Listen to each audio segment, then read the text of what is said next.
welcome to Waffle Talk, the show where we talk about Dice Camera Action. Dice Camera Action is a Dungeons and Dragons show on the Dungeons and Dragons Twitch channel and on YouTube, run by Chris Perkins, who's a famous dungeon master and an author of a lot of really good D&D products, all the way back from the 90s to the present. So today we are going to talk about episode 140. Hello, Luca Trupa and Ravenna. Hello. If you type anything in the oh hi. Oh, hell. Funny seeing you here. If you type anything in the chat, it will appear on the screen. So we'll try to address your questions and comments as they go on the show. So Shauna, can you give us a rundown of what happened on episode 140?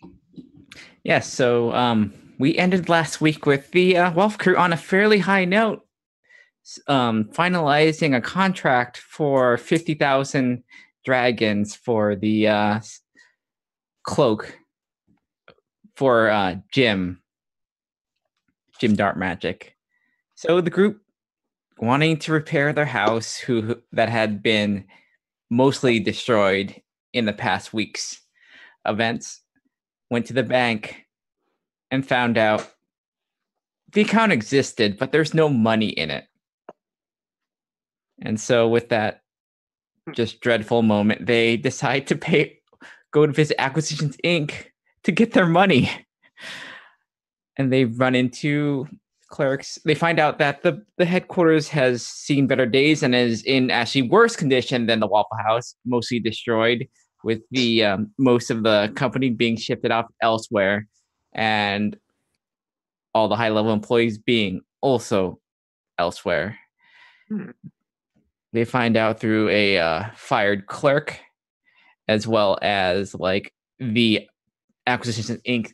P team, that the P team. Yes, that the contract was worked on but never finalized, and that the walnut that they encountered in the previous week was probably an unauthorized clone that Acquisition Inc. created.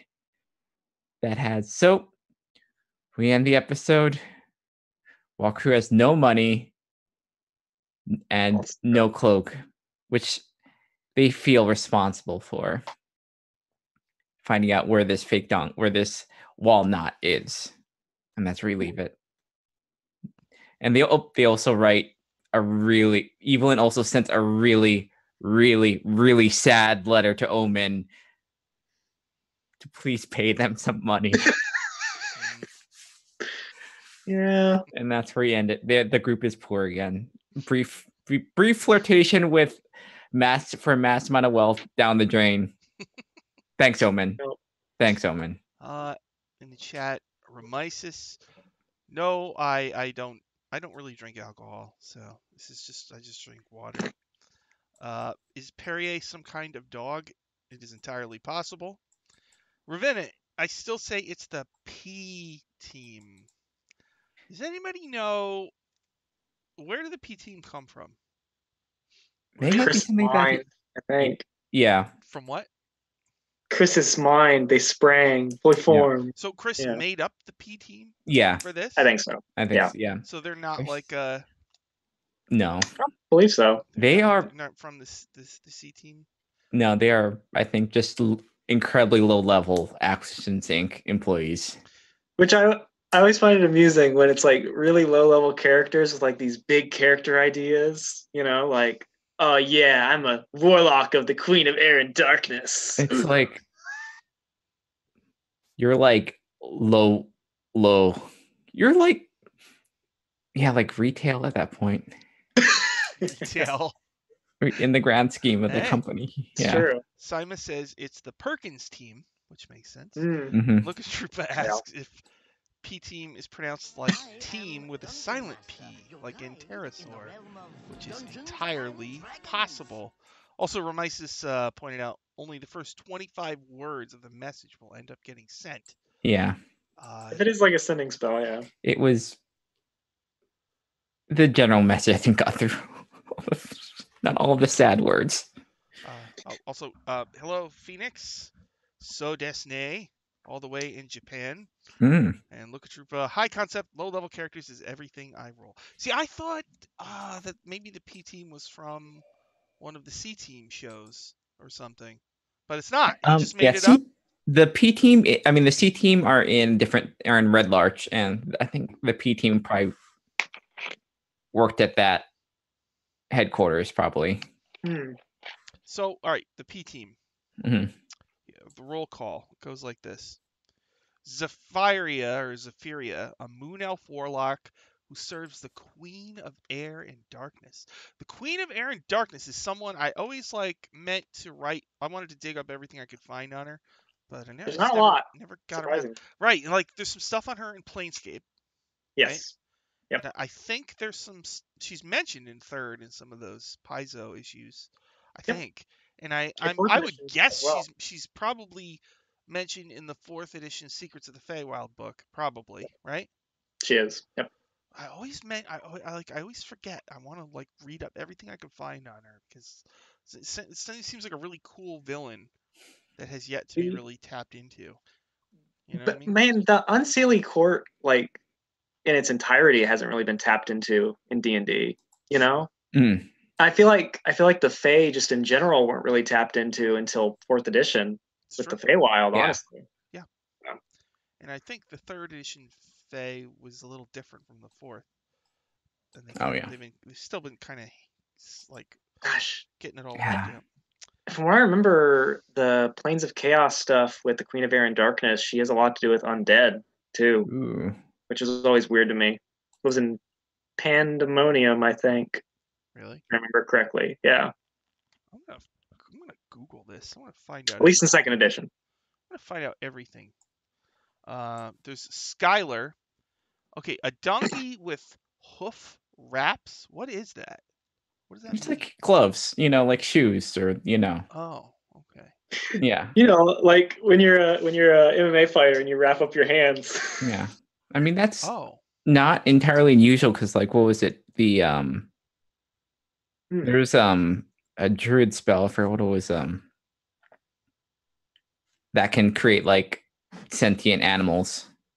Awaken, yeah. Awaken. Yeah. Awaken's not incredibly high level, so I'm kind of surprised there's not more it's true. Sentient animals kind of running around because wizard wants to I'll make my pet my secretary. That's how animals and plants. Yeah. Sima says, if that letter did follow the rules of sending, they would have sent a message like this: Dear Walnut, our real friend, we are concerned that we met your clone and you might not know she exists. Also, she completed a contract. Yeah. Well, I was thinking about that with the sending. Couldn't they just send one 25-word message and then another one right after it? Just break the letter up into pieces. I think so. Honestly. Right? Yeah. It's like one of those emails where it continues. It's like you get 3 emails in a row. It's like a mental tweet. Yeah. And you just put 1 /3, 2/3, 3/3. Basically. It's gonna be so mad. Unauthorized clones acquisition. Think, huh?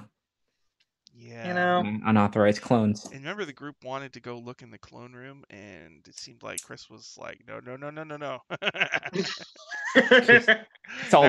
I wonder if it's because he hasn't fully thought it through, or he doesn't want them to. He just doesn't want to get into that just yet. It's just a ton of walnuts. It's like who even knows? That's definitely like a player thing. The DM, you come up with this a clone, and then you throw in broke out of the clone vault. And I mean, as soon as a player hears clone vault, let's go. I want to go to the clone vault. And you're like, why did I not expect? Maybe. Of course, they're gonna want to go in the clone vault. Is this is Jim are they venture brothering Jim? What do you mean? Where Jim just dies and it's like, okay, another one. You're a Jim now. Oh. You never died. It seems like. Yeah. Honestly. Yeah. It's a dirty secret. It's just like Jim's. This is the 80th Jim. Look at Trooper says, was Queen of Air and Darkness the one that gets conflated with Auril? I don't know. My Realms lore is the worst. I can't remember any of that Realm stuff. But it could be. Remises. The thing is, Walnut only knows about the Ravnica clone and might assume that's who they're talking about, even though Omen said it would take 6 months for her to return. So I guess 2 more Acquisitions Inc. games. Walnut only knew about the Ravnica clone? So wait, what does that you mean? I don't. So, from looking on the subreddit, as I understand it, to like go with all the timelines that are going on with the C Team and DCA, and then the Ack Inc. live games, like some of the characters who are in Ravnica and the live games are clones, I guess. Okay. So, that's the whole thing. And I guess the Omen in the C Team right now is also a clone of Omen, who is also in Ravnica. So, who knows? It's a whole thing. That's what D&D gets into when you go into clones. I mean, there's also Forgotten Realms where we had a whole war of the same dude. So yeah, the Manchun. Yeah. Like, it's interesting because, like, as a DM, I would get worried, like, if you do clones once, like, you know how they had the awful crew? Yeah. I would probably go out of my way not to do any more clones because I'd be worried about doing the same thing over and over. I feel like, we're just doing the same. But Chris doesn't seem to worry about that, and it doesn't hurt the game at all. I mean, they've already had you've already simulacred them like that's 2 or 3 times. So I mean, they're already kind of in that mindset already. So yeah. And so it's like it's weird. It's one of those things where it's like, as a DM, it's fun to kind of watch someone do something you wouldn't do, and see whether it works or not. And this works fine. It works really well, actually. It's interesting. Yeah. All right. Second edition is the closest to 5th edition, cosmologically speaking. True. I mean, it's the closest, even like Forgotten Realms wise, even though they're like 150 years apart. Honestly. I know people really didn't like. A lot of people didn't like the 4th edition version of the cosmology. The cosmology was all. The cosmology. Wild. Yeah. Okay. Like the planes and all that. Yeah. Smushed everything together. I can get it. Saima. Pretty sure Omen has also sent her longer letters via the hat. Oh, okay. So true. Look, does Twitter still have a 140 character limit in the 1490s Tale Reckoning? Yeah. During the spell plague, they did. I know that. Saima. Twitter doesn't exist in D&D. There will be a version of it in a future timeline. It's called it's called Critter, and it has yet to be invented by the pie baking kobold, the Put Pocket. Ravenna. Poor Evelyn between Paulton's passive aggressiveness. Oh, whoa! This is a rich comment. All right, poor Evelyn between Paulton's passive aggressiveness, Jarlaxle being a creepy lowlife, and now starting to realize Omen isn't a good guy. I wouldn't be surprised if she gives up on men altogether and goes full. Entirely possible. Okay. What do you mean Paulton's passive aggressiveness? I thought Paulton was being pretty cool this episode. But the last couple he's been pretty cool. But like there was that entire thing where he was like getting on her nerves quite a bit. True. I thought in this one and the last one, Paulton has been very nice and very warm.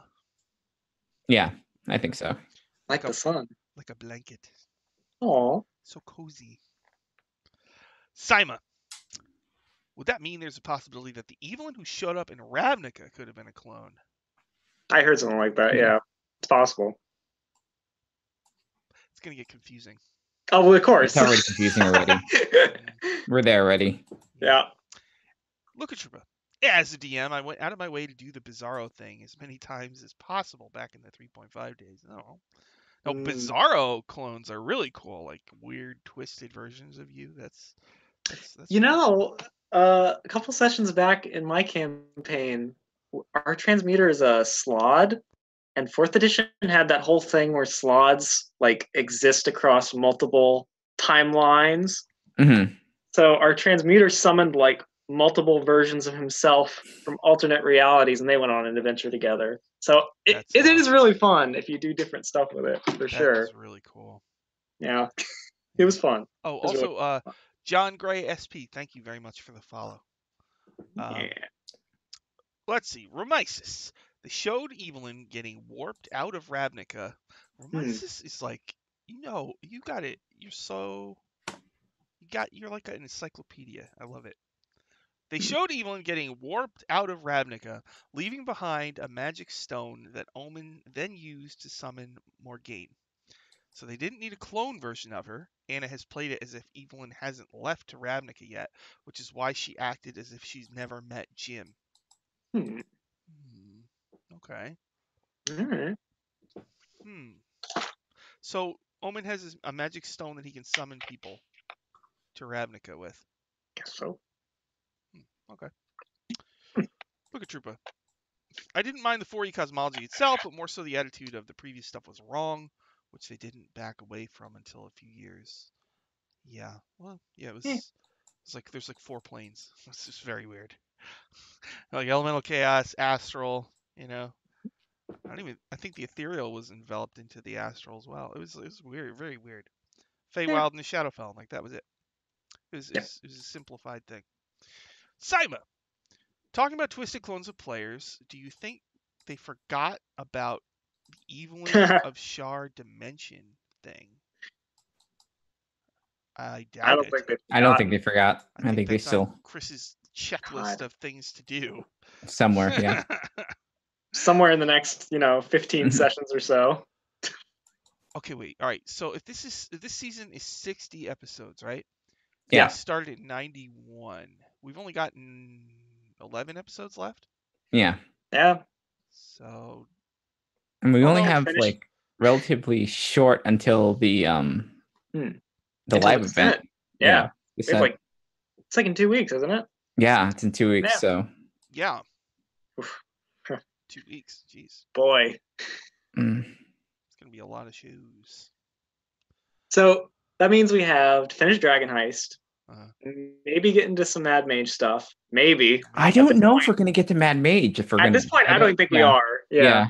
Which is weird because we've got up all this Undermountain stuff already. Like Evelyn's dad. And I mean, that might be like a side thing, maybe, but like I think. If it's anything like last time, it's gonna be like. Actually, the Evelyn of Shar stuff goes into Mad Mage too, I guess, because they mentioned Vanric Doom and that stuff. And then we have this clone thing too. So yeah, there might be like maybe there's an int somewhere in the Descent that they could slot that in. We don't know what that Descent is, so we don't know what it is. Yeah, exactly. Yeah. It could be anything. Mm-hmm.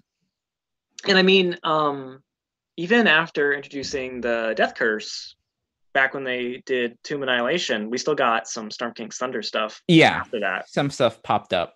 So yeah, like because the entirety of the ring thing popped up again. Yeah.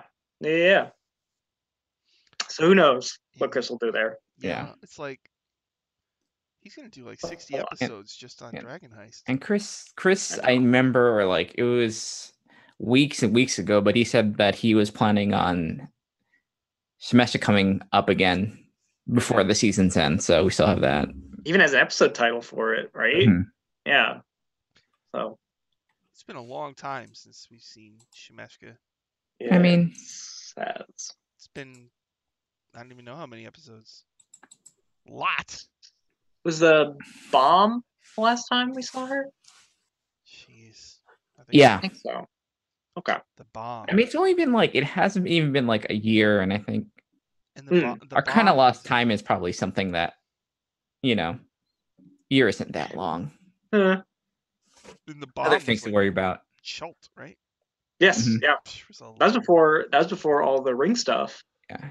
So I mean, it's only been it's only been like it's been less than a year, right? As far as like in-game time, So I can think of a few months passing at the very least that have been there's a few times where they did like we're gonna skip a few weeks or skip Yeah.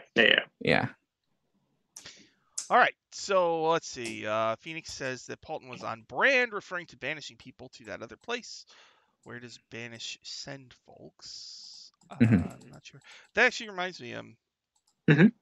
There was 2 very high quality jokes on this episode that I made sure to note. Yeah, Sean. I don't. I'm gonna ruin it because I don't remember the setup of the first one.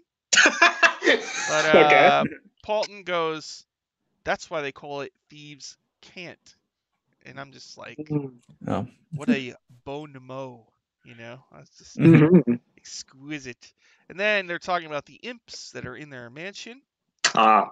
The It's not an infestation; it's an impfestation. Boom. Yeah. That's what you need. Inspiration. For me, that's like the kind of stuff a player says that I then name the session after, you know? Yeah. Dumb Yeah. stuff like that, yeah. Mhm. Yep. Definitely. Let's see. Let me see if I can get caught up. The next 11 episodes are going to be a train wreck. Yeah, I still maintain that this is a vacation. This entire season's a vacation for them because I think it's gonna get real bad. It's Think so? been a Yeah. hell of a vacation still. Because it's like this is downtime. They've had a little bit of time to kind of like lick their wounds, kind of like become more cohesive. But I think the scent doesn't sound like it's gonna be pleasant. No, not by any means. Simon says we have 11 plot lines left, so Chris is going to have to get jiggy with it. And then Ramaisa says we have so many more than 11 plot lines. We have a lot. We have some pile up plot lines. Plus, Jerry revealed in a recent C-Team episode that Chris had invited him to return to Dice Camera Action, so there will be another random episode to cover that. Yeah. Maybe this is setting that up. All right. Mm-hmm. Interesting. Phoenix is going to play their first ever full day D&D session in Japan. Whoa, nice. That is awesome. I hope you have fun, Phoenix. Yeah. First full day session. That's hardcore. Sima, that thieves can't was because Diath wasn't able to contact Laryl. Okay. And Sima also says, I can't believe the Waffle Crew killed 2 bosses in their downtime. Well, yeah, 2 of the most infamous villains in the Forgotten Realms, Man, Yeah. They ganked Manchun and They really did gank Manchun. Yeah. That was unfair on Manchun's part. Oh, dude. And they've butted heads with Jarlaxle. It's true. But he's still alive. Mm-hmm. Although they did. Something tells me he will never die. They sunk his submarine and they blew up his main ship, right? Yeah. So, Yeah. He can afford it. So, yeah, at this point, it's like, I don't even know if they should even get into the mage stuff, because it's like you got 11 episodes. I don't know. Like, I agree. Yeah. I'm also of the opinion the Dragon Heist should have ended like 30 sessions ago. But, I mean, like, there's so much backstory stuff with, like, Evelyn and the vampires and her dad. Like, I feel like we really need to get into that at some point. The Illithid stuff, whatever. I can... Yeah. I don't care. So I really want that at the very least. Yeah. Something from that, If they don't do anything else, Mad Mage, whatever. It's not that big a loss. I don't know. I feel like they could just stay in Waterdeep for good. I like city adventures. So. Most of all, yeah. I do too, but I think they're like one of those groups. I think personally, I think they're better when they're kind of like on their own. Yeah. Yeah. I do. I personally, I don't know. I've talked about it before, but the kids feel like an anchor or just a bad thing waiting to happen. Having those kids around. But look, I took a big pile of notes. Oh. Okay. The bank. The bank is owned by the Erling Stars. Erling Stars. Anybody know anything about the Erling Stars? Mm-mm. Probably some realms thing that, I think they're mentioned in Dragon Heist. I think, I I think one of the like introduction things for like making a new character, one of the suggestions is like, oh, you could be from the Erling Stars. Let me Oh, double check. I need to double check that. Simus says the mental image of Manchun going, haha, I have the ring now, and then Paulton disabling it is still so good. Yeah, that was during the fight where they blew the roof off of the yawning portal. And there was multiple Manchuns there. They talked about how they underestimated Jarlaxle. They actually had, in the beginning, they had a group meeting at the beginning of this episode. They did. They did. And they actually talked about what they were going to do next. And they rested, and they sure did. And they went to the bank. And they talked about what they were going to do with the money. And I was surprised that the repairs in the house were so cheap. I mean, like, what was it? Dragons are a lot. I think there's like some, like, if you're just a everyday person, one dragon is a lot of money. Oh yeah. For sure. It's like entire week or like month of your like wages. I think so. The average wage, I think, is 2 gold per day. Well, that's for a skilled worker. Yeah. I guess it depends on the setting, of course. Like if you go in the DMG, the lifestyle rules. Yeah. I think that gives you a rough estimate. Like, God, I don't remember what it is to live like a poor lifestyle, but it's like a silver a day or something like that, probably. So I don't know. Sima, they were so cheap because Chris already knew they wouldn't be able to. You think? Wouldn't be able to afford it. You think so? I think that number was quoted before. I think as far as like, I think the first time it got destroyed. I've definitely heard that number before. As far as like the repairs. Lucas says that Erling Star is a Waterdamian family. They're all about shipbuilding and caravans. Yeah, and I remember there's a piece of Dragon Heist concept art that they did of like different noble families and how they dress. I'm gonna see if I can put it in chat. But the Erling Star one, there's like a ghost pirate captain on the concept art. So I don't know what's up with that, but that is awesome. If they're shipbuilders, I guess that would make sense. You know. From what I could tell, they made a lot of concept art that they didn't use in the book. It's true. They didn't even use the Zardoz Zord art. No, they didn't. They didn't. Nope. So sad. Maybe that's art that they can just hold on to until it's. Actually, that art, they could use that in their DM's Guild products, their Adventures League adventures and stuff. It's true. They should do that. That is true. They should definitely do that. Maybe they're saving it for something. I don't know. Let's see. Sima, I was more surprised that they could get the whole place warded against basically everything for only 2,500 gold. Yeah, pricing of spells and stuff like that, that is definitely tricky. Yeah. I know in the DMG there are rules for house construction and all that. There's general prices and stuff. Yeah. So. Ravenna is still disappointed that House Than are dopes. Now, I don't know who House Than is. I can't keep all those noble houses straight. No. Chris told us that the banks of Waterdeep are like ladies' and gentlemen's clubs. Which was... right? I was just like, what? What? And so then later when they go to the bank, it actually sounded really cool. There was paintings that moved, right? There was tables and chairs where old people sat, and it was sort of like the library. Just hung out, I guess. And I was like, and their weapons, the heroes brought their weapons, and their weapons became like ghostly. Ghost weapons, yeah, like I love that. Incorporeal, yeah. That's such a great idea. Thing. But it was one thing that got me was like Chris said, Strix, you would probably drop your staff, and it was like, oh, okay, wait. it turned out she was in rat form, so it didn't matter. But I'm like, all right, wait. So she's holding her staff, and it turns ghostly, and it would fall to the ground, right? But then everybody else's weapons are in their sheaths. They just They fall don't too. fall, I know. It was right? weird. Yeah. I didn't get that. Like, why? If they're intangible, wouldn't they're either all gonna fall, right? I was just like, I didn't get it. You know? Yeah. I didn't understand why he said that.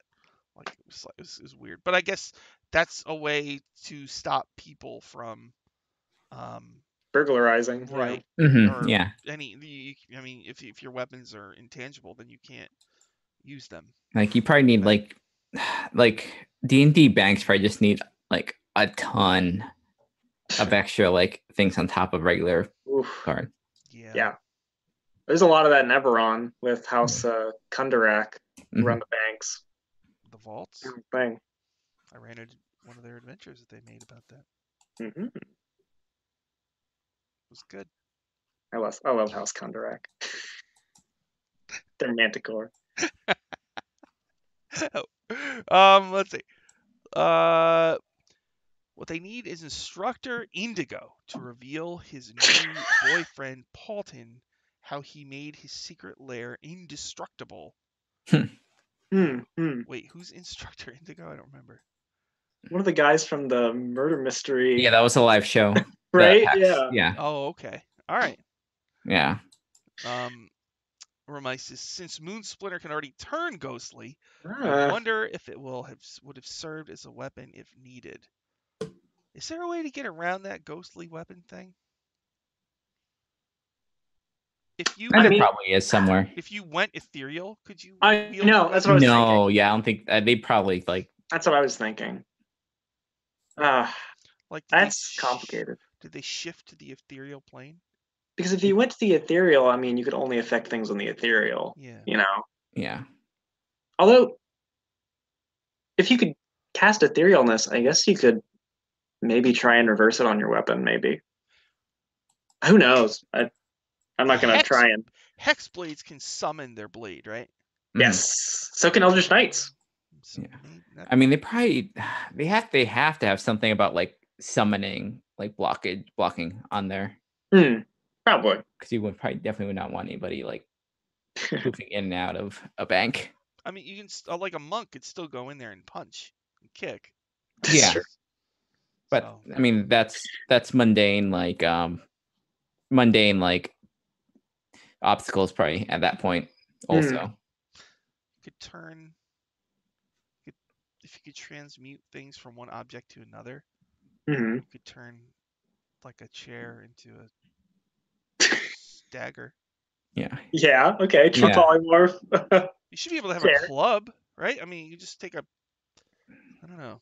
I'm trying to think of a way to I cheat this, and I can't think of a way. the way I'm thinking about the banks is like there's probably like stacks of wards on top of each other. That it's like you're not going to get.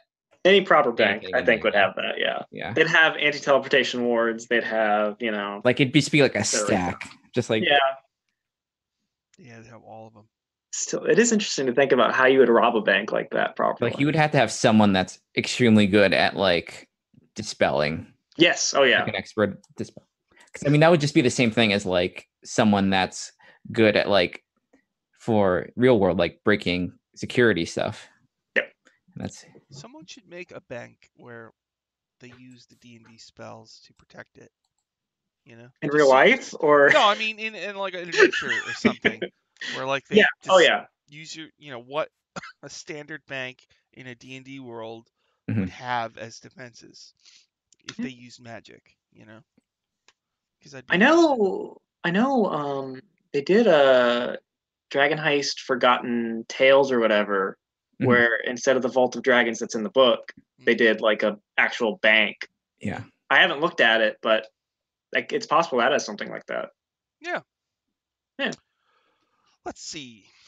Simon, only intangible to organic objects, maybe. The problem is how you get your sword back if you dropped it while walking in. Yeah. Rule of thumb for Waterdeep has been only the Umberland people. You're too deep in the realms lore. Right? Umberland people. I have no idea. Simon, Mage Hand would work to pick it up according to what Chris said. True. Okay. But I mean, picking up the intangible, Simon, maybe amongst fists and feet would would go intangible while they'd walk in. That would be pretty awesome, actually. Let's see. Simon, just a vault made out of a prismatic wall. That would be awesome. Ooh, oh my god, yes. Prismatic Wall is a Yeah. freaking awesome spell, by the way, that no one uses. I love it. I had a player push a person through a prismatic wall, and rolling those saving throws was so satisfying. Dear Lord. It does a whole bunch of things, right? Yeah, every layer is a different saving throw. And I think like the innermost layer, if you fail at saving throw, you're blinded and teleported to another plane of existence. It's great. One of the first mistakes I ever made in D&D, I ran pieces of this old Desert of Desolation series of adventures. Yeah. And so my friend Barry, who is like a legend, there's these veils of magic that were protecting a place they needed to get to. So he says, I touch it. And so I said, how do you touch? Like, because when you touch it, like it disintegrates your hand or fingers or something. Yeah. Thanks. But like in that situation, you can get into an argument of how did you touch it? So I kind of went too nice and I said, well, which finger do you touch it with? And so he's like, my pinky on my left hand, and I'm like, all right, fine. So his character, Pat Searcher, his pinky was gone forever, but it's like nobody would ever. But he was the ranger. Like he needed his index fingers, Yeah. So that was one of the many lessons I learned in D&D was you got to be real careful with like wording and stuff. I am now gonna only touch things with my left finger. Or don't touch things with your hands. Don't touch things. That's what you have sticks for. I just touch things with your tongue. Yeah. Yeah. Oh no. Luca Trooper points out that Umberlant means Umberlee worshipping. Oh, okay. I get it. Okay. Simon Prismatic Wall is my go-to 9th level spell. Dang. It's pretty great. Not wish. And Luca Trooper now he can only count to 9. Barry was a legend. I could tell a million stories. He's a great guy. So we learned that there are imps in the house. Okay. And so what happened was the imps are invisible. And this was another thing. Like if I was the DM and this came up, I think I would have kind of been a little stuck. They wanted to use Dispel Magic to dispel the invisibility of the imps. And I think as a DM, I probably would have said yes to that. But Chris looked real quick and he said, no, you have to see what you're targeting. And I was like, and I have no idea if that's true or not, but it surprised me. I mean, why wouldn't you? See, this is game. You do whatever he wants. But I mean, like by the rules, I don't know. Like that was the thing. It was like, that's something that I should come up more. I should know that. You know what I mean? But it really hasn't come up that much. And it was very interesting that was the call, was that Dispel Magic does not shut off invisibility. I'm looking at Dispel Magic now. It doesn't say it. You have to see it. It says choose one object, creature, or magic effect within range. That's about it. Magic effect within range. That's invisibility, isn't it? Yeah, I'd say so. Simus's Dispel Magic is an AoE from a point, right? I don't know. I don't know. It depends. I think it's up to being interpreted. I think if those are the exact wording. Was in previous editions. I don't think it is anymore. I think it's single target at this point. So wait, and the wording? It's one creature, object, or magic effect within range. So, maybe Strix could have affected one of the imps. Yeah. Yeah, or maybe or maybe did an Arcana check to like figure out where that effect was coming from, and then be able to shut it off. Yeah, maybe. Yeah, that's funny because Dispel Magic is such like there's so many different uses for it. Yeah. Oh yeah. That weird things like that come up. Yeah. Or if you're like, it's a good way to, I guess, the way that Chris worded that's a good way to kind of like get around. Like, I know that's a warlock. Invocation is like, yeah, you just have that thing going all the time. Like, it's true. Really? Yeah, because it's like you cast it at will. Like it's at will detect magic. Yeah. Wow. And that's Wow. hard, yeah, as a DM to kind of like Warlock invocations can get pretty crazy. yeah. That's cool. Yeah. Oh yeah. So when that happened, and it was kind of like, oh, there's invisible imps in here. Then I thought, I don't know if Paulton still has this spell, but he used to use Fairy Fire all the time. Ooh. Every time it was like, oh my god, he just used Fairy Fire. You know, like, cause when I play, nobody ever uses Fairy Fire. Fairy And like, Fire's a it good just seems like it's a spell. spell that if you take it, you're never gonna use it. That's how I The feel. Yeah, I mean, one time, as a bard, I have that one just because it's like as a bard, you're not going to do very much damage on your own. Mhm. I used it once as a druid, and the enemies I was trying to affect made their saving throws, and everyone else in my party did not. Yeah. So I just made it worse for everyone. Mm. So yeah, That's brutal. not my favorite spell. It's more useful at lower levels, but yeah, it's a good thing. It's still one to have in there. Yeah. And Simon points out, I was so happy when Evelyn used Divine Sense, right? Yeah. She was able to sense where they all were. Yeah. Yeah. And Looker Trooper says, that sounds improbable. Ah. And then Looker Trooper says, the crowd goes wild when you use Fairy Fire. I do, because, like, to me, whenever I'm playing, I don't know, Mhm. when I'm making a spellcaster and I look through the spell options that I have, Yeah. like, that one goes right in the garbage. No, I mean, I mean, for I definitely have it still, because if you're a bard, like, and if you come against like undead or like constructs, it's like none of your stuff's gonna work, and it's just like, I'm just gonna do this, and I'm gonna let my party hit them. My party are like mostly melee, so like, especially if you have a rogue, just like let it go, just like let them do all the work for you. Yeah. It's actually a good thing for a bad guy to use. It is, yeah. It's true. Giving advantages. Advantage. It's a big deal. Yeah. Yeah. That's not too shabby. Drow can cast that just like innately, can't they? Fairy Fire? Yeah, and I They never have Fairy do it. Fire, Darkness, and Levitate, right? Yeah, and I never do it. God. I've been running Drow very poorly. Good. Lame. Look at it says Shillelagh is the only spell, in my opinion. Ah, Shillelagh. Mistletoe used in my Tomb of Annihilation game. Yeah. Mistletoe used Shillelagh all the freaking time. Yep. And The party's transmuter does it too. Just donks people like a caveman. all right, so yeah, I was very surprised by the dispel magic. Yeah. But it sounds like actually it should have worked. Well, Yeah. By the But yeah, I thought that was really interesting. So let's see, we got the bank, and there was no money in the account. So this is the point where okay. This hurt. This hurt me on a personal level, like that feeling going into a bank. It's like, that money's supposed to.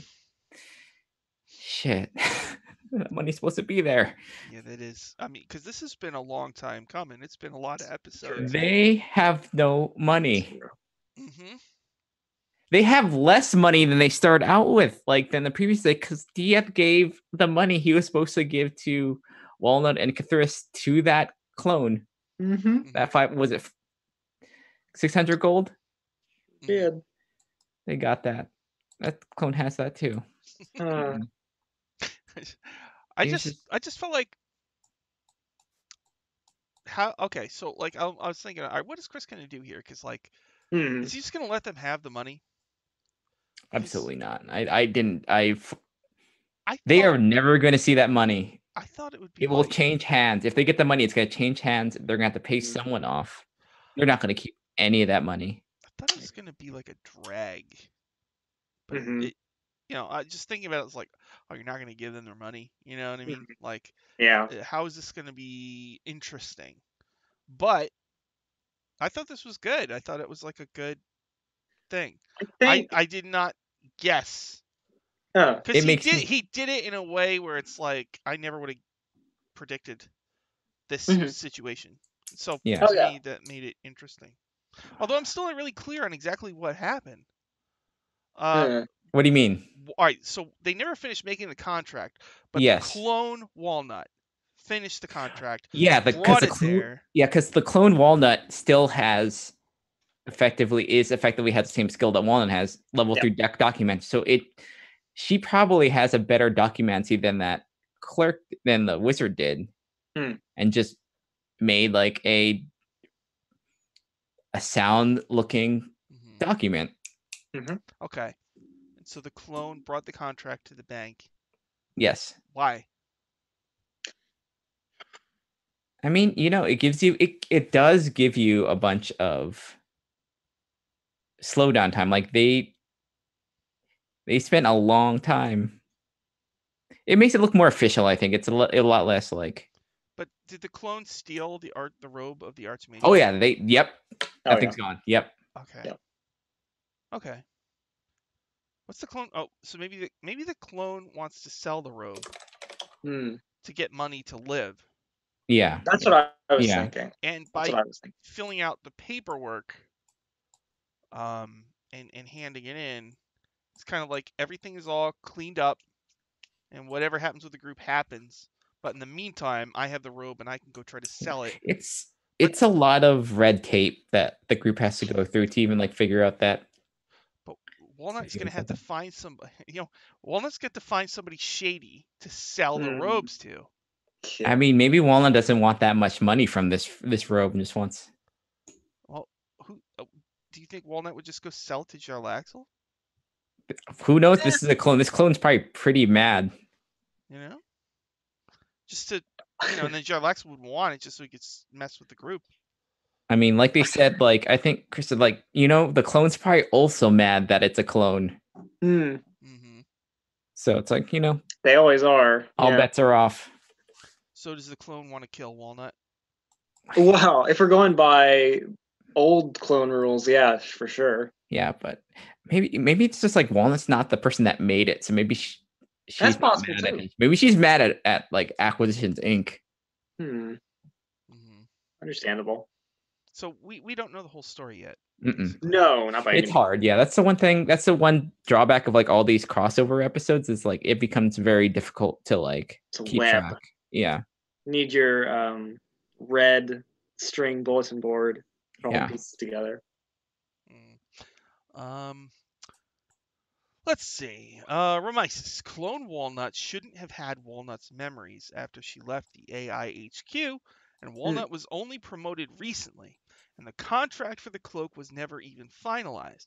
So it seems the clone has more knowledge than it should have had. It may be working with someone who is using her. Never know. Someone who's using her. There's so many bad guys. I know. Yeah. Really, the question is, who would Chris want to give it to, if anybody, at the end of the day? Yeah. Well, Manchun would want it back.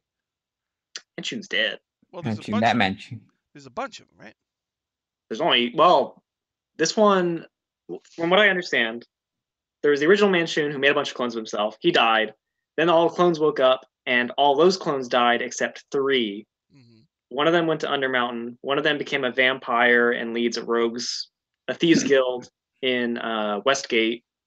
And then I don't think it's ever been established where the third one is. That's just kind of been left to do whatever you want with it. And this one's dead now, I guess. So that leaves 2. Well, and one's a vampire. Okay, so ultimately, the robes would have to end up in the hands of an evil wizard to have any kind of effect. Yeah. So that would be. Yeah. It could be Hallister, Black Cloak. Could be. Hallister. I mean, does he really need one though? He probably just yeah. Like he probably has. He has a wardrobe of them probably. At this point. Castellanters, I think they're spellcasters, right? They're spellcasters, but they. Yeah, they possibly. They have the stone, right? Yeah, they've had the stone. They've had the stone for at least a few days at this point. They've probably pulled off their evil scheme. They've probably done what they need to do. Well, they're going to get a robe of the Archmage.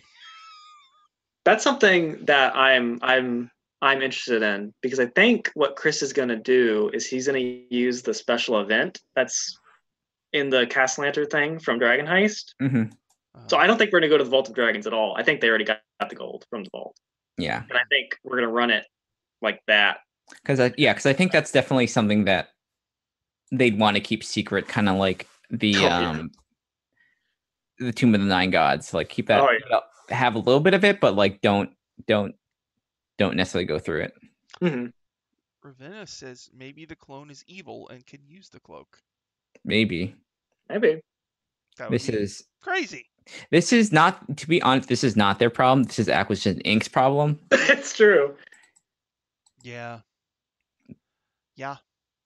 Seems like we're headed for some kind of crossover. Like, it makes me question how well Omen runs this business.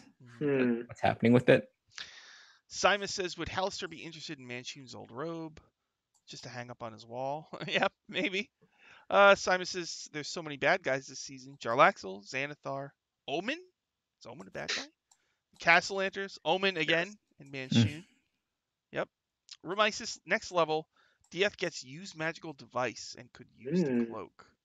Well, don't you have to be evil to wear a black cloak of the Archmagi, or does this... To wear it, you can wear it, you just can't use anything. Ravenna plays yakety sax as the villains chase the Waffle crew around Waterdeep. And Sima, I forgot about use magical device. That would be so cool. That would be really cool, actually. Does that mean that Dieth will be able to use Strix's staff? If he wanted? Yeah, I think so. I've never looked at use magic device in 5th edition. It lets you ignore all class, race, and level requirements on the use of magic items. But not. Insane. But yeah, I see. That's pretty crazy. Wow. All right. We're running out of time. I want to make sure I get through all my notes. There's no money in the count. They go to Acquisitions Inc. Oh, I don't think I ever finished listing the P team. Oh, yeah, that's right. We did. Zephyria, Moon Elf Warlock of Queen of Air and Darkness. Skylar, a donkey who wears hoof wraps. Van Lancer Eagle Tan the 7th. What is that? Where did that name come from? It's. I didn't write down what they are. Are they the zombie bard? Yeah, I think that was a zombie bard. That is this, and all the zombie does is strum and out of tune. Yeah. Then there's Biggie Plots, a gnome with a clockwork rat. Mm-hmm. And then there is Repeka, the Kenku, who wears trash armor,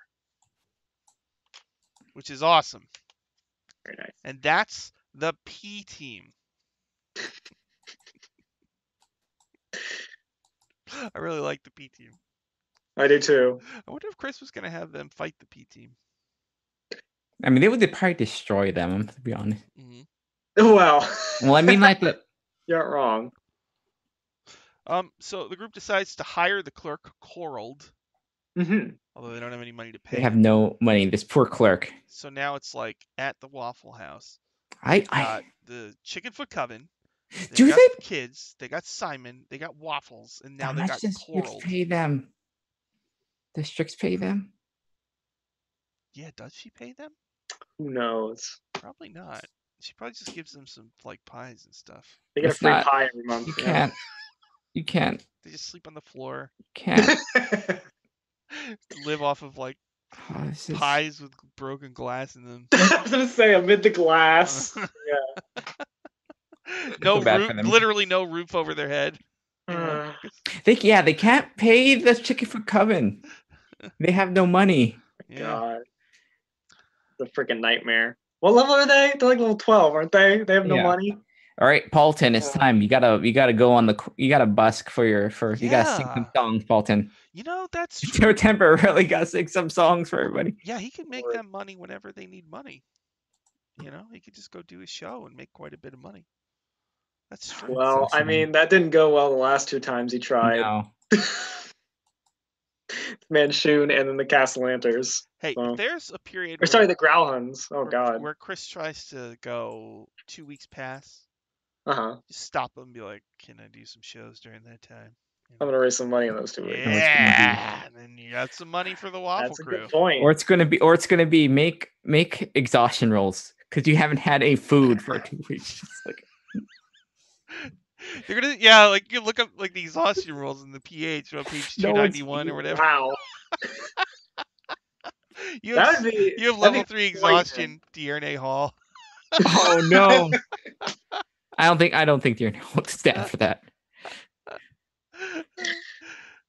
And Critter would be even more hungry because he puts things in people's pockets. So the little food he had, he'd probably just slip into somebody's pocket and go to bed hungry. No. That poor guy. Now I'm just imagining like the Waffle Crew comes home and the poor chicken foot coming like starved to death. Oh my God. Can you imagine? And the Loxodon probably requires a lot of food every day. Oh my So, God. Yeah. they're. They ate all the pies. They had to eat the pies to survive. Sima. Oh, really? Lucas says, when's the P Team getting their own spin-off? I would love to see a P Team spin-off. Sima. I feel like Biggie Plots will play a large part of the rest of the storyline. You think so? I know Strix wants a Clockwork Rat. His last name is Potts. So Oh, you're right. who knows? I wonder if there's like a subby Plots, like relative or something. Ooh. Pretty good. Ravenna. The Waffle Crew would beat the heck out of the P Team. I think so. Yeah. I don't see that donkey lasting long. Even No. if its feet Donkeys are do not have a lot of hit points. No. Yeah, but he's also a monk. Just saying. Yeah. Pretty sure the zombie would. What level monk is the that? The zombie Still. wouldn't do anything but just stand there and strum, from what I could tell. Hmm. Although who knows? Simon Paulton has made like 50 gold and hasn't spent it. They just forgot about it. Oh, okay. Well, yeah. I mean, Sounds about right. the wine has to come from somewhere. Remises points out that they technically owe Magnus 10 gold every month in rent. And Yeah. Sima, I think he'll play a big part in the plot. What's so weird about that? Biggie Plots. Plots. These names are really good. I'm just like, where did these come from? What is this? I really like Biggie Plots, actually. I feel like it's from something. All I right. think maybe he just has a book of names or something like that. Good names. Yeah. I also wanted to note that Flabbergast has a cat and it has a Viking helmet and a monocle. Yeah, Mr. Snipples. Mr. Stibley, excuse me. Mhm. Yeah. All right. There, we got through the whole episode. You got any final thoughts? They have no money. Yes. They're back where they started with no money. It was so sad. God, I hope they get the money. You know, they deserve it. Yeah. Shit. At the end of the day. I freaking knew I it. hope so. It's like they've given up on the 500,000 gold from Dragon Heist. And now they just They're want not they're going to get that anyway. consolation prize of 50,000 I mean, gold. if this scent is not in the realms, please come back, dwarves. Dwarves can't get their money. Guess you're saying they go to another plane of existence? Just to like duck these dwarves.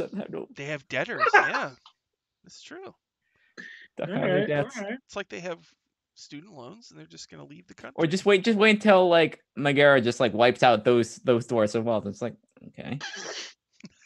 It's subtly direct Megara in their direction. It would just be really sad if we figure out if we forgot in that area that like they've been under like terrible siege by this like fire titan or this fire elemental, and it's just like we just don't know about it. Just like it's like we really need that money to fight this thing. We don't have this money. They'll die. Remises, I wonder if Skylar the donkey would get along with the Waffle Crew's donkey, Lance. Maybe we'll have maybe we'll have another pet breeding episode. Oh boy, no. I don't want to see I don't donkeys do that. It's weird. You have to roll for that. Ravenna. I'd love to see Magnus come back and see what's happened. Yeah, I would too. That'd be cool. I think, yep. Look at Troopa. One of the P Team's members is secretly Elminster, since from what I've gathered, there's a deficiency of funny Elminster stuff in this series. I have long wanted to see Ed Greenwood play Elminster at least once on a stream. Oh, yes. But maybe that's not going to happen. The closest we've gotten is him being Elminster at the Stream Many Eyes last year Mm-hmm. was pretty freaking awesome. He's got a really good voice. Oh yeah, he does. Yeah. Simon, from now on, I'm gonna make a credit debit chart every time they spend money, so I can make sure they don't forget about their cold hard cash again. They have That's a good idea. Yep. All right, so tools. I guess we're going to wrap up this waffle talk. I want to thank everybody in the chat for making comments and throwing stuff in there. It makes the show a bajillion times better, and I really appreciate it. Thank you for the follows and all that stuff. Shauna, do you have any plugs? Yes, it's the end of the week, and I have a pinned tweet for all my games, and it is the beginning, starting tomorrow, of Trash Fire Weekend, which I play all my Trash Fire characters, starting with my Judge Dredd game on Encounter Roleplay tomorrow at 5 o'clock, which I play a judge that basically gets in everyone's head and just like has blackmail material for everyone. Then on Saturday, it's Hell's Rebels on this channel where I play my disaster of a climber bard, and we are in a masquerade, and I can't wait to see where that goes. And then on Sunday, it's the phase on Pro Restarters channel where I play a cybernetic wizard who is definitely a war criminal. So there we go. Oh. Oh, is that all? Okay. Dylan, do you have any plugs? I do, Sean. On Saturday, right here on Power Square RPG at 3 p.m. Eastern Time, I believe, we're going to be playing more Dungeons of the Mad Mage. We're on level 2 of Undermountain. And we all got trapped in these weird pit traps after riding barrels of beer down a thing. And now our kobold is alone with a lightning skull. So that should be interesting. And then Sunday on twitch.tv/uncanny_adventures, I believe, at 4:30 p.m. Eastern Time, you can find me playing Skull and Shackles, which is a Pathfinder adventure path converted to 5e, where I play a Sahuagin bard who got shanghaied onto a pirate ship. That's gonna come out so good when you get to book 2. Yeah. I'm hoping you get the Pathfinder levels of Hell's Rebels, like levels of like magic items. I'm hoping for you. Get ready for Brian's Sting. Oh, that's right. Yes. All right. Yeah, I got a bunch of shows, like they said, Saturday and Sunday. Dungeon Academy is on, the newest episode is on YouTube now. It's pretty awesome. They're spell jamming again. I was able to use a bunch of spell jamming monsters. And if you check my Twitter, I've retweeted one of my players is actually making merch for her character. That pin right there, which is like ridiculously professional looking. And I got it. It was like under $10 total. It's very cute. I need to go. She made a pin of her character, and it's awesome. So you might want to check that out. Support Lilia, aka Aya, and yeah, and thanks again everybody for chatting and watching. I really appreciate it. We're really rolling along. I'm still planning on at some point doing retro waffle talks to discuss episode 1 through 70, whatever, the ones that we didn't do because we hadn't started the show yet. So that is going to happen. I'm not sure when, but I guess I just got to pick a time to do it, and we'll just do it. Yeah. So thanks everybody for watching. We'll see you again next week. Bye bye.